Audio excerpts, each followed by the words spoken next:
নমস্কার বন্ধুরা। আজ তোমাদের সাথে আমি একটা তোমরা কি সজনে ফুল খেয়েছো?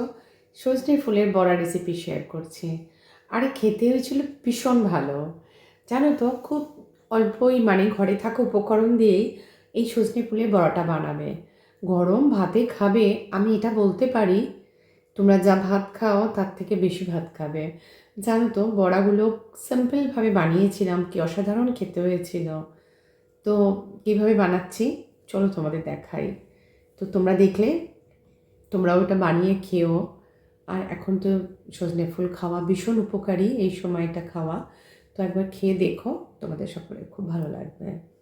চলো। তো দেখো আমি কি করে বানাচ্ছি। কিছু সজনে ফুল নিলাম, যেগুলোকে ধুয়ে জল ঝরিয়ে রেখেছিলাম। এবার তোমরা নেবে একটু আটা।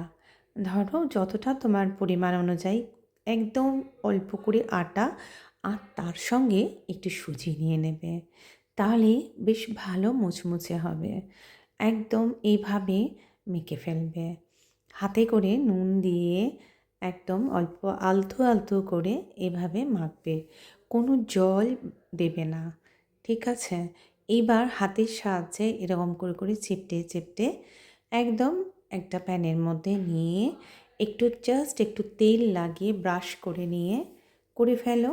অথবা তোমরা যারা এয়ার ফ্রায়ার আছে তাতেও করতে পারো। খুব মচমচে আর এত সুন্দর খেতে হয়, জানো তো বন্ধুরা। গরম ভাতের সঙ্গে দারুণ লাগে খেতে। আমরা তো এটা দিয়ে চচ্চড়ি বানাই, বেগুন দিয়ে ভাজা করি অনেকে।